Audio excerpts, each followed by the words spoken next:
Maybe just as we're waiting, I'll say,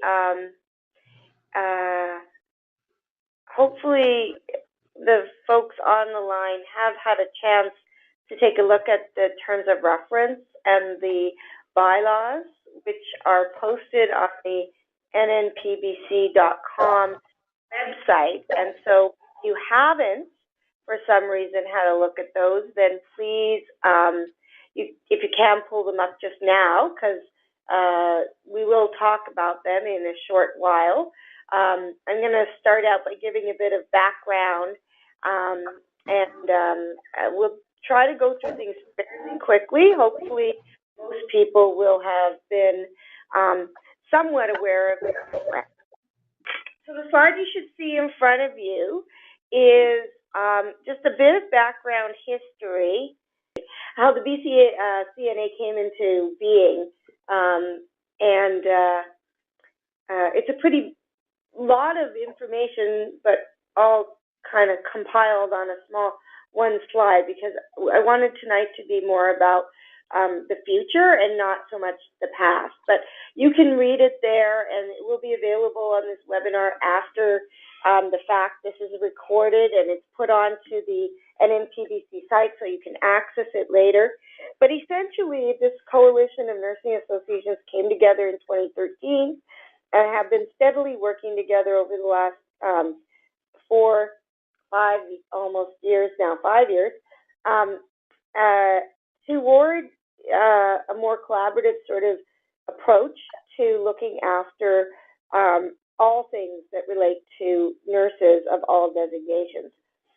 And the highlights there under each year are kind of just there for a bit of background, but what I can say is that year after year, we have had more and more synergies and more things that we have worked on as a coalition group with other stakeholders, including government, and so on.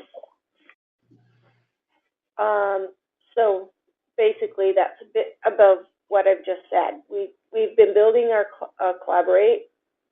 we've been building on our collaborations, growing the trust among all the member associations.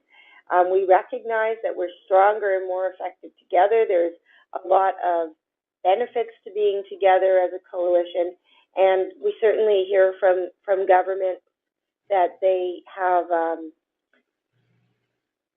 desire to hear from a collective nursing voice on professional issues. Back in 2017, as a group, we talked about the fact that we all have more opportunity for stability and sustainability if we were to be able to function as a single entity with a single fee, membership fee collection through the college. And the college at the time was undergoing its own amalgamation. You're probably quite familiar with that. As such, recognition that given that all of the nursing designations are coming together under one college, it might make sense for us to all be together under one professional association. And so at this point, we started really talking about that seriously and talking about how we can make that amalgamation come to fruition. And the work that we've been doing all along as a coalition and towards this amalgamation has been recognized nationally and internationally. So it's really put BC on the map. For us at BCMPA, we have a number of reasons why we feel strongly that it is a good idea to amalgamate. One is the fact that, as I mentioned, it helps us to be more sustainable. BCMP has been hugely successful, but we've been successful as a volunteer-run organization that has capacity limits mostly around human resources, but of course also around financial resources because they're tied together. And likewise, there's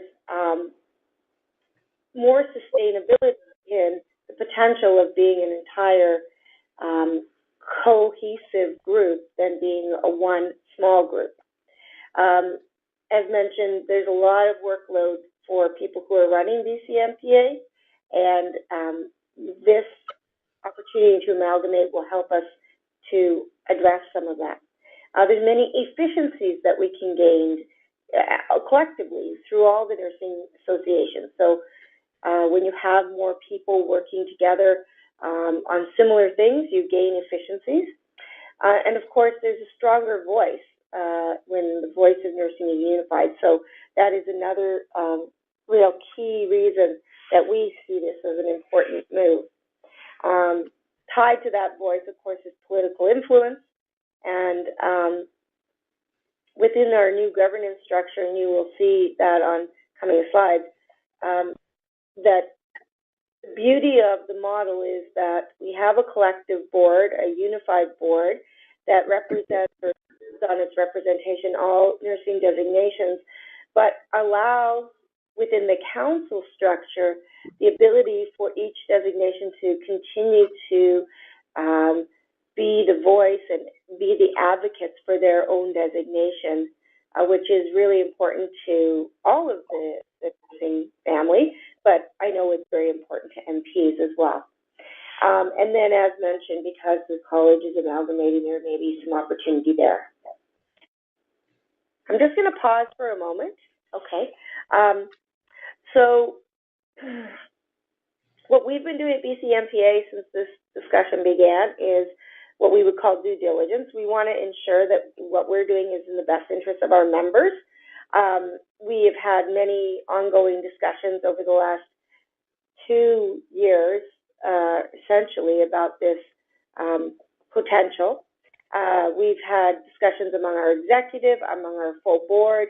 We've had discussions as we've done strategic planning. We've had legal advice, and that has been over recent weeks and months ramped up a bit because we're coming toward a point of having a lot of things in place that took a while to get in place, like the bylaws and the TORs. And so, all of that is due diligence that we're doing. Of course, we've had input from members. Members have been given opportunities to have input in a number of venues. We had a town hall last November. Prior to that, in fact, in May, we had a meeting that brought together all the boards of all the associations to start the discussion about amalgamation, and that's what really created the framework that we've utilized and grown with over the last year. And so then, like I say, in November we had a town hall. In February we had another webinar like this one. That had a bit more of an attendance than this one has. We've also had email blasts going out to members asking them to give their input directly to the NNPBC, and you can do that through a survey on that website, but we also sent out a separate NP targeted survey that we've had feedback on, and now, of course, we're doing this webinar again. So in addition to that, I should say that we have had someone from our organization attending every COP in the province to highlight this work as well. So all of the communities of practice or departments of nursing, nurse practitioners are, have been having someone at them to speak to this. Of course, if there are other stakeholders, those have also been included in our discussions, and there are quite a few other stakeholders too. Okay, so this next slide is really just a summary of what we've been doing. So a lot of what I just mentioned. We meet regularly with our coalition partners, the other associations around the coalition table, to decide upon, work through the details of the proposal. We've had input from Deloitte, which has helped guide us. We have steering committee, which is a subgroup made up of a member from each of the associations, as well as the steering committee team. And through all of that, we have come up with the name the Nurses and Nurse Practitioners of BC. So by now, I'm sure you're quite familiar with that. We have developed the NNPBC website as a house for all of the information around this amalgamation. And essentially, I've outlined everything else there that's on that page, so I won't go over it again. So this is our governance model, and this has gone through a few iterations. This is the most recent iteration, and you can see from this that each council has 2 representatives. So each of the nursing designations will have a council, and each council will have 2 representatives on the NNPBC board. In addition to that, there will be a student rep, a public rep, and a CNO rep.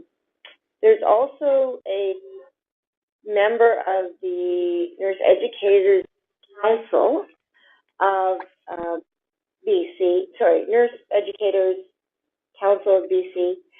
In any case, it's basically the nurse educators that sit in all the schools, and they have their own council, and they've always been actually involved in their coalition, or at least for many years, and they bring that education lens that crosses all designations. And then we have what you'll see on the other side there, an Indigenous nursing representative. And the importance of that is that we feel strongly as a board that it's important to ensure that we have an Indigenous presence and voice at all of our tables. And so the councils, as well as electing whatever regular other NP positions that they would have, and those are determined by the council, would also include an Indigenous NP, for example, on the NP council. And each council would have their own Indigenous nurse of that designation elected, and each and that builds the capacity of Indigenous representation and allows for that voice to clear and loud. And we would have a rotational basis by which one of those Indigenous counselors sits on the board in a rotational format. So one time it might be the Indigenous nursing representative from the RN Council, and one time it might be from the LPN, and one time it might be from our council. So that was the rationale behind that. This is a slide that we sort of created just recently as just a way of kind of diagramming what the intention is. So the intention is to have an NNPBC board, as we saw in the last, with the councils feeding up to that board. And so the council's job, over and above the job of the single representatives of all the other designations, is to really bring the issues related to the particular designation to the fore. So councils are really key. They have an autonomous voice to bring forward the work and the issues and the strategies that they feel are going to be important for their designation, but it may also be applicable to other designations. So it's for the betterment of the whole nursing.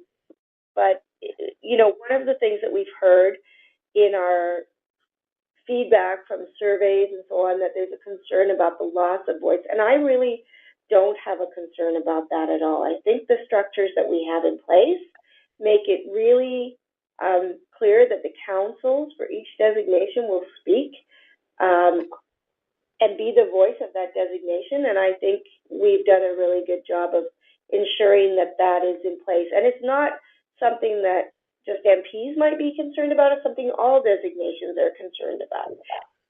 It's around the board a very agreed upon tenet, and I don't have any concerns myself. So these are a few more details you're going to see in a second. It may not have completely come up on your screen yet, but I'll speak to it. You're going to see the proposed details around councils, which is a lot of the things that I've just said. Essentially, councils will be elected just like they are now. The council will determine that the roles, if you will, within each council. There is some language about that in the TOR, but essentially the council will decide, are you going to have a president and president-elect and secretary the way we, for example, do now, or do you want to make it something different, like maybe a practice lead and a research lead or something like that? So that's within the purview of the councils, each different council to decide. As I said, we're going to have 2 members appointed to sit on the board of directors, and they can be any 2 members, and the council will decide that. The councils will meet regularly to have those discussions and strategies and identify the things we want to work on as a council, which may be done autonomously, and then maybe it's something that needs to be brought forward to the bigger board for more assistance. There's an expectation that between the councils that we would, collaborate to some extent to talk about like issues, much like we do now. And there's operating budget that will be given to the councils in order for them to function, to be able to meet and cover those travel costs and, sort of the operating, doing business piece of the council meetings. And there will be some mechanisms by which, if there is a particular area in which a council feels strongly that we want to focus on a particular project or such, there will be mechanisms to bring those kinds of requests forward to the board. And the NNPBC Big Picture Association would basically be responsible for the running of the entire association. So that would mean there would be a staff in place that would help with the day-to-day business of the whole operation. We have had discussions around the kind of staff mix that we would have to make sure it includes members of all designations. There would be obviously direction given from the NNPBC board to the staff about things that we want to address, but also there is a possibility and a mechanism for a relationship between the councils and the staff to work on various components of what the councils have identified as key issues.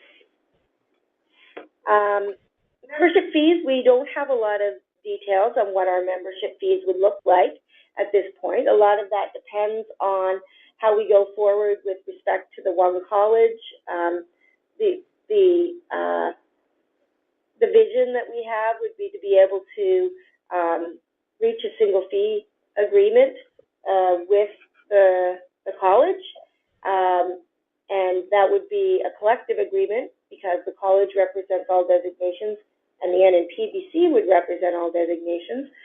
But of course, a lot of the details of that are unknown at this point because, we haven't amalgamated. The college hasn't really got up and running. We haven't had those kind of negotiation discussions yet.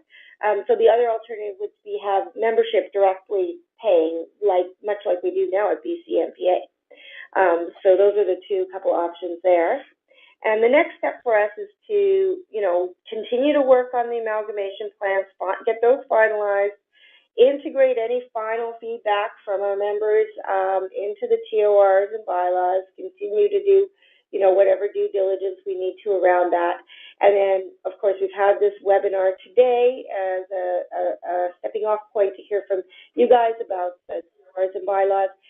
But ultimately, we will have our AGM in June, on June 7th at the Nanaimo conference. And so hopefully people are attending. We're going to have an opportunity for yet more discussion about all of this at that. And then we will be putting forward a resolution for amalgamation to be voted on by our members. And the exact date of that we have to establish yet. And there's a few things we have to think about in terms of the timing to make it the best timing and to make sure that we hear from the broadest swath of our membership. So with that in mind, I want to hear from all of you, and by here I mean read your questions out loud. And Kathleen is on the line, so if she wants to connect into this discussion, I'd be happy to have you do so, Kathleen, and so just pipe up if you answer something. So just so the rest of the group know who's on the line, we have about, how many people now? About 10? Okay. So we have about 10 people, and so far we just have one question that is related to a question. The other question's related to will we be able to ask questions. So this first question comes from Danny Daigle, and it says, will we be able to ask questions? So yeah, that's what we're doing. All right, next one. That's it, no more questions. They were all the same. Okay. Pardon me? Yeah, so if you'd like to formulate some questions in particular around the bylaws and the TRs, that would really be helpful to us. If there are other burning questions, I'm happy to take those as well. It doesn't have to only be the TORs or bylaws, but we're really looking for feedback on that now. So Stan Marchuk has asked the question, is the CNO and other representatives, or are they CNO and other representatives, voting members on the board? And so at this point, yeah, that is what is in the bylaws, is that all of the representatives around the table would hold voting right. Any other questions or comments? It doesn't have to only be a question. If you have a comment or you want to share a concern. So Stan, again, how will the CNO be chosen given there are several in the province? So a lot of those details we have not completely ironed out yet. Can you hear me, Fee? Yeah, I can, Kathleen, go ahead. I think that's probably going to be, that'll be their representative that they choose from within their group. Yeah. That's the most likely scenario. We haven't discussed any other options. I'm not sure how well Kathleen comes through to the whole group. Hopefully it comes through clear, but she basically said that, you know, it would come from the actual CNO group themselves to identify. That's similar to the NECBC. They would also identify people, the person who they would designate, and much like the councils would identify who they designate. Wondering about the details. So this is from Zach. Wondering about the details of the general meetings for MPs. Do they have to be in person to vote on a special resolution? Because I know there's probably won't be a better showing of MPs than at the AGM next month. Hard to get them all together for an AGM in September. Yeah, it's very true. We are looking at doing an online vote, actually. And we, again, have a lot of details to figure out about how that will be constructed and the time frame, because, of course, summer is fast approaching. But for a number of reasons, including the fact that we didn't have things ready to be able to have a resolution put forward in time for our AGM. So our AGM is on the 7th, and we would have needed to have everything hammered out 14 days, 16 days, really, before that, and we didn't have that ability because we were still doing a lot of the background work. That is why we're not having a, quote, vote at the AGM. But our intention is to try to have, I'm not even going to say try, is to have a vote, and then the timing of that will be determined based on how well we think we can get it out to our whole membership, because we do want to hear from everyone. Okay, so where am I reading here? Sorry. Okay, so Danny Daigle says, the bylaws say that each spring, councils will be elected by members of appropriate designation. How will that work every year we have turnover? So the intention is that, and it's in the bylaws, is that the membership of each council will, the elected members would be staggered. And so much like we have staggered elections at BCMPA, we have, 1 year we have 3 people going off and another year we have 4, whatever configuration it is. It would be a similar sort of format. So the idea would be that within each council, you would have these X positions available to be elected. So going forward for us at BCMPA, for example, it would probably be the people who are going to be elected next year anyway, right, coming off, and the majority of the rest of us staying on, and then we would go from there. It would still be staggered. So this says, from Lorene, so the board composition will be more RNs rather than LPNs and RPNs, given that the CNO is an RN and the educator will be an RN. Yeah, I think that's a fair point. It's true, because those people do tend to be RNs. So that is a fair point to make. Will there still be roles such as executive directors within existing associations, or is this to be determined? And that's a question from Stan again. So within the entire NNPBC, there would be an executive director for the entire organization. And who that is and what the criteria for that person have yet to be fully established.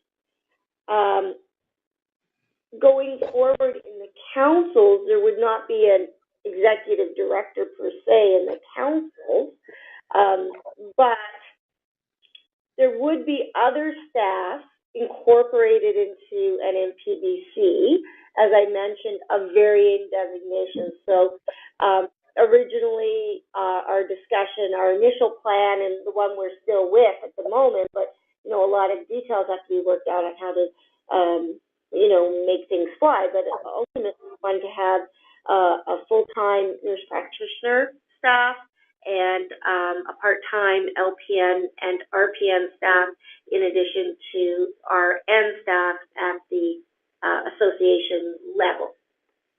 So Danny says, does that change need to be in the bylaws? I'm referring to the NNPBC bylaws. It does say each spring.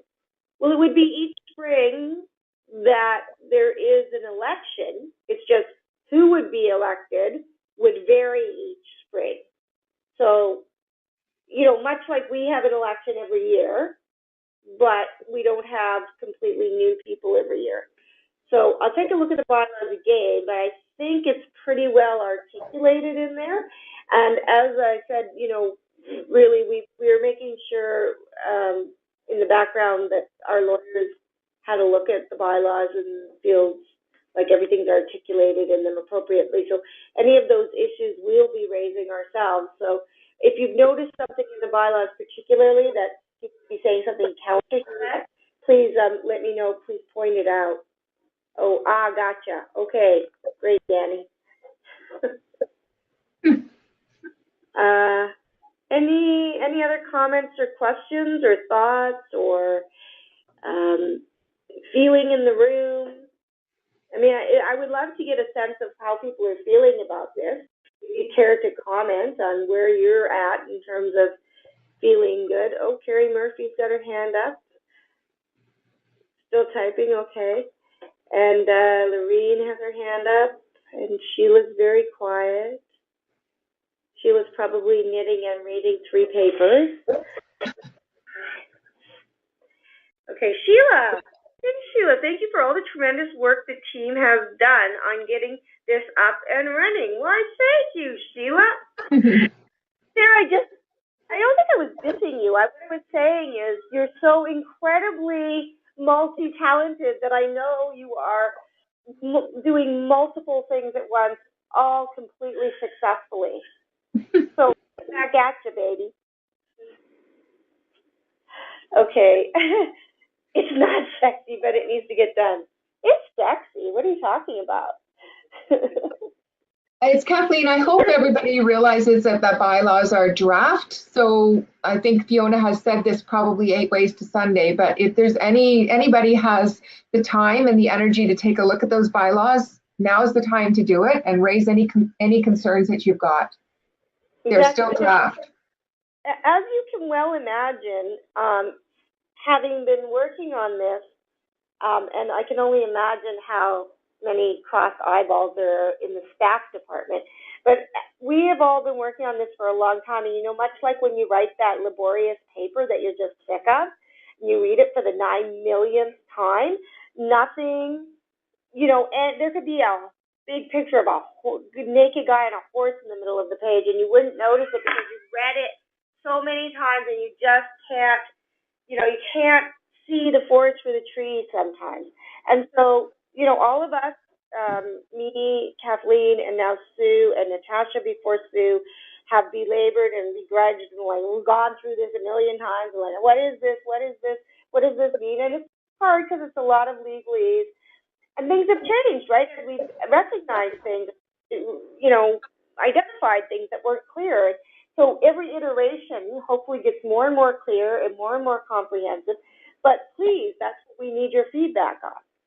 Okay, what would an MP staff role look like? Well, I think the purpose of having each designation on staff is much like when the ARMBC was, is functioning, but it's a similar sort of model. You have a staff with a working, with a governing board, and the staff are the ones doing the work that the board directs them to. So if there's policy to be crafted, for example, there would be people from all designations contributing to that policy.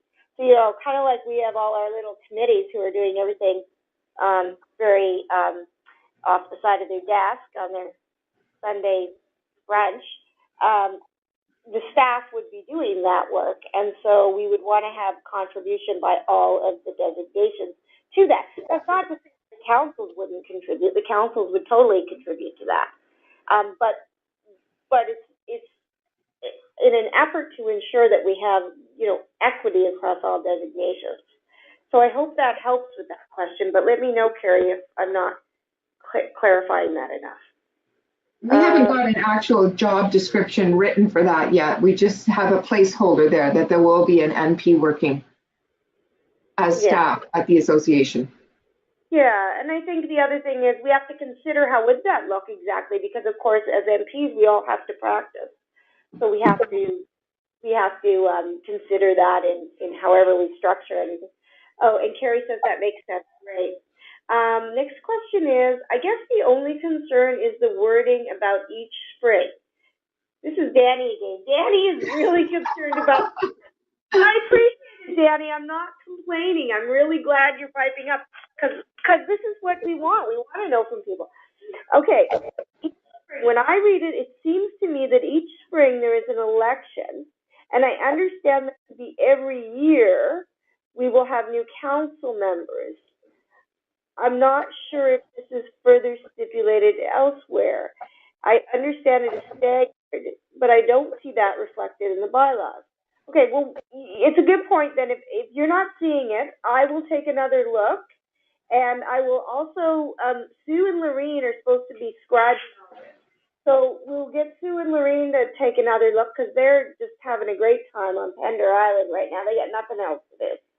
So we'll all take another look and see if it's not clarified in there. I know when we first were drafting these bylaws, the whole staggering of terms was quite kind of confusing to me, and so maybe it's just in the way you're reading it, it's not making sense because it is a lot of legalese. But I do have here a little note being passed to me that says, what the bylaw says are 2 years on council and 1 year on the board of directors. They're in different parts of the bylaws. And so someone who's on the council for 2 years, starting this year, would potentially go off that council in the spring in order that we stagger. Yeah. So that's how it would be. But we'll take a look at those bylaws to make sure it does actually say that. And in all fairness, we actually had to draw pictures for ourselves when we were trying to figure this out. Oh my God, no kidding, no kidding. Are the TORs in the bylaws? No, they're on a separate page, and we are on our second glass of wine. Okay, thanks for sharing, Lorene. The bylaws and the TORs are on a separate page, right? So when you go on NNPBC.com, there's it's called... it's materials for consultation. Everything's under there. Yeah, materials for consultation. And under there, there's a highlights of the bylaws and the actual bylaws. And then there's a highlights of the TORs, and then the TOR that's been drafted for each group. And those TORs have been crafted to try to have them, be common, like common language across all. And we all contributed to the crafting, but again, want to hear about your feedback about the TORs, because the TORs are what we as the council create. The council is the one that's responsible for the TORs, and the council has to live by the TORs. So that's actually, the bylaws are the vast majority of bylaw stuff is a lot of society act stuff that we don't have any control over. But a lot of the details of how we would operate as a council are in the TOR. No, Lorene said she meant to say terms of office. Yes, the terms of office are in the bylaws. Okay. Stan Marchuk says roles such as practice support and thinking would come from MPs or from MPs for MPs. Yeah, I would say that's pretty accurate. And then Sheila made some comments on the draft, so that's awesome, Sheila. Kathleen, do you want to chime in on anything so far that you've heard? No, I think you're doing a good job of answering the questions. I think the nitty-gritty things that Stan is raising and Kerry as well is how is the MP role going to be enacted in the staff position? And again, we haven't gotten that far yet. All we've done is put those positions in, saying that we do need staff representation from each council, each designation, just making sure that representation is going to be there as paid staff as well as on the actual board. Then the actual details of what that job is going to look like, we're not there yet, but certainly we would be looking for feedback for, what do we think is the most important thing for those positions to do. Right. Yeah, I agree. And I mean, that's the thing, is that at this point, what we want to have nailed down and really clear and everybody really aware of are the bylaws and the TORs and the general proposal for the governance model and so on. And then in our AGM, we'll be able to speak to any further developments between now and then, because things are changing constantly at a rapid pace, right? As the steering group works and the staff works on this, and as our broader NNPBC coalition group, if you will, works on it. And then when we come to that AGM, we'll be hopefully at the point where we're not going to have things like job descriptions then, but we will be at the point hopefully where we have a sort of a somewhat final iteration of things, so that we can say this is now what we're voting on, and then we'll go about figuring out how to do the vote. So Stan Marchuk says, thanks for all your hard work and commitment to the process. Thank you, Stan. I appreciate that. And Danny Daigle says, where are we at with legal issues ARMBC has and the BCNU's petition? Oh, Okay, so with respect to legal issues, so the ARMBC, as I think probably everyone knows, the BCNU has undertaken several lawsuits against the ARMBC over the years, and those are still in whatever form they are within the court system. That doesn't go away. I mean, ARMBC will need to deal with that. What the new association will not have is any liability or involvement in those current BCNU lawsuits. So the BCNU is suing the ARMBC, and that's not the NNPBC. However, that's not to say the union can't decide at some point in the future to sue NNPBC. They can sue whoever they want, and they frequently do.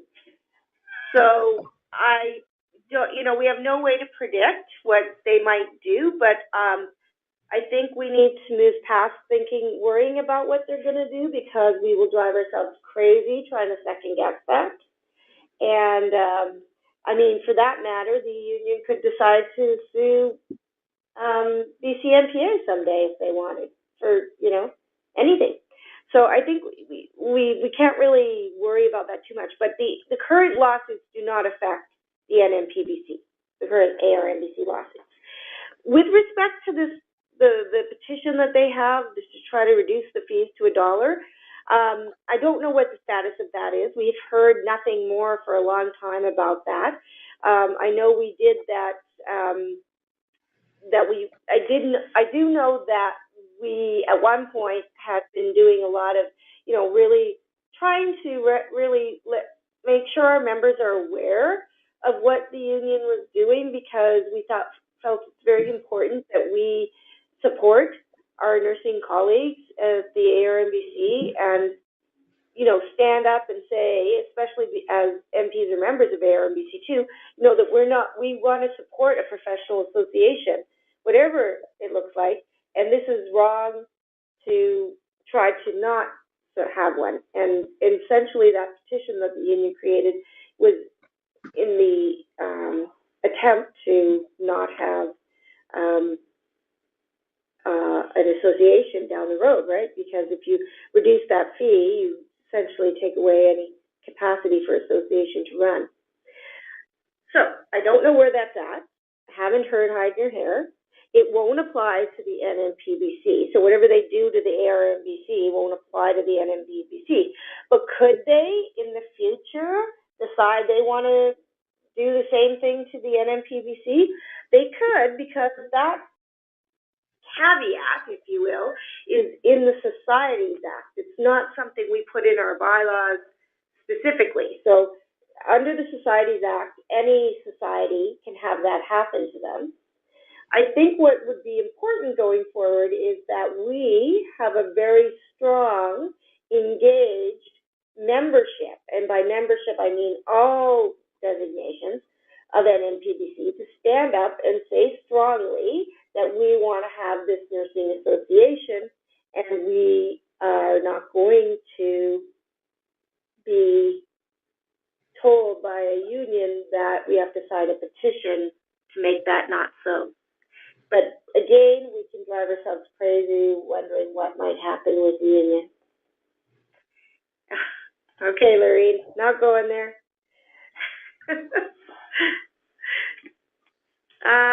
More questions or concerns?